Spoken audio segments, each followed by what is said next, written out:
So kayo na bahala guys mag-enroll ng inyong mukha kung gusto nyo face unlock yung pag-unlock nyo dito. So nakadepende na yan sa device nyo kung capable siya or compatible siya ng... So ngayon mga ka-Mindtech, may tuturo kasi yung messenger settings sa messenger natin na baka hindi nyo pa alam or alam nyo na pero hindi nyo pa nasusubukan. So may mga settings kasi or mga features sa messenger na minsan nakatago lang or minsan naman napapansin natin pero hindi natin nasusubukan. So make sure lang na panoorin nyo yung video nga matapos para malaman nyo yung mga settings sa messenger natin ngayong 2024. So ang gagawin muna natin kailangan muna natin i-update yung ating messenger application in case man na hindi pa updated. So para ma-update yan, pumunta lang tayo sa Play Store. Hanapin nyo lang yung Play Store sa inyong cellphone.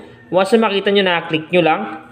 Pag nag-open na yung Play Store, pumunta naman tayo sa may search bar or search engine sa may baba. So dati nasa taas yung search engine, yung update natin sa vlog ko is nasa baba na.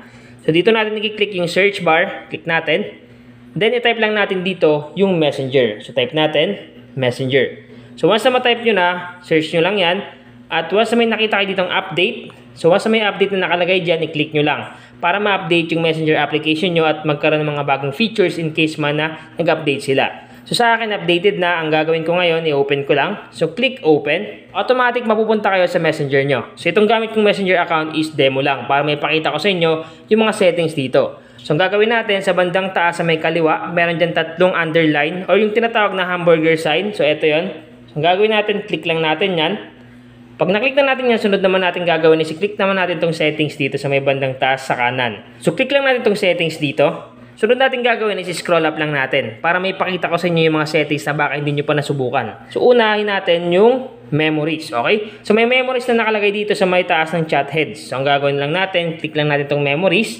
So ano nga ba itong memories dito? So nakalagay dito, allow Messenger to use your information to revisit memorable moments from your chats. So ngayon, meron ng memories na settings dito sa Messenger. So once na-turn on mo yan, automatic i-allow niya yung Messenger para ma-revisit mo yung mga memorable moments sa chat ng mga friends mo. So napakabangis kasi nga meron na nito. So ang gagawin mo lang kung gusto mo i-turn on, click mo lang tong button sa may memories. Click mo lang. So automatic pag nag-blue button na yan, ibig sabihin activated na at lalabas yung notifications. So automatic lalabas dyan yung mga notifications about memorable moments sa mga ka-chat, mga friends mo, automatic lalabas dito. So sa akin wala kasi nga demo account lang to. So dumako naman tayo sa susunod nating settings sa Messenger na baka hindi nyo pa nasubukan. So back lang natin.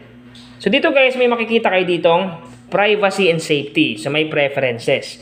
Ang gagawin nyo lang, click nyo lang itong privacy and safety dito. Click natin. Then sa baba ng safety and well-being, meron dyang security. Kung mapapansin nyo guys, sa baba ng security, meron dyang app lock.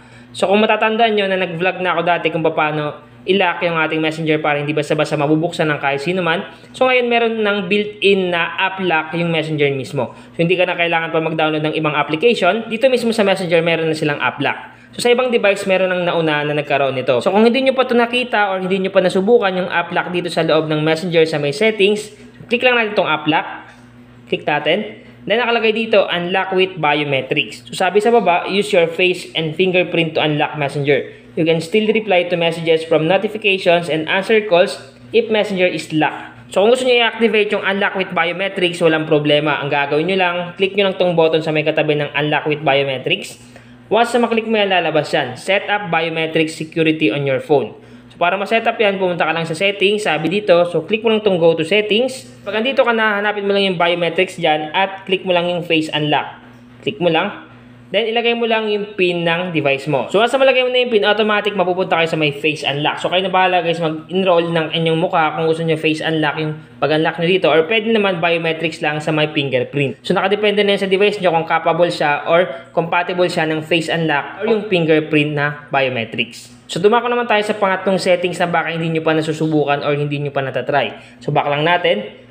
Alam ko familiar na kayo dito kasi nga lagi nyo ito nakikita, itong orders dito sa may services. So ang gagawin nyo lang, click nyo lang itong orders. So itong orders guys is may nakalagay dito na order history at order settings. So ibig sabihin guys, halimbawa nagtatransact kayo, nag-order kayo ng mga product sa Facebook at dito sa Messenger, automatic makikita natin dito sa may order history kung meron man. So sa akin wala kasi nga demo account lang to. Pero pag kayo, automatic makikita nyo dito yung mga in-order nyo. Then dito naman sa my order settings, so andito yung allow for orders and appointments. Allow Meta to provide personalized features for orders and appointment based on your conversation with businesses.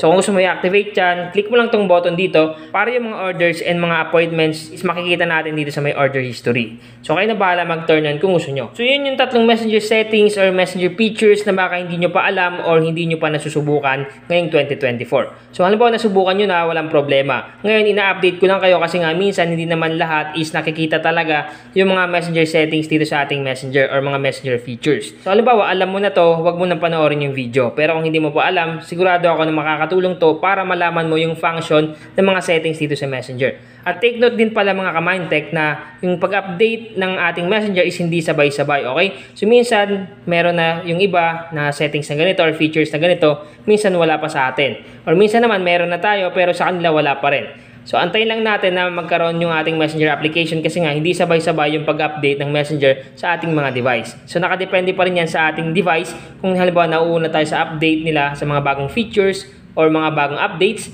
So antayin lang natin. So sana nakatulong tong vlog ko ngayon. Once again, Mindtech PH, thank you and God bless all.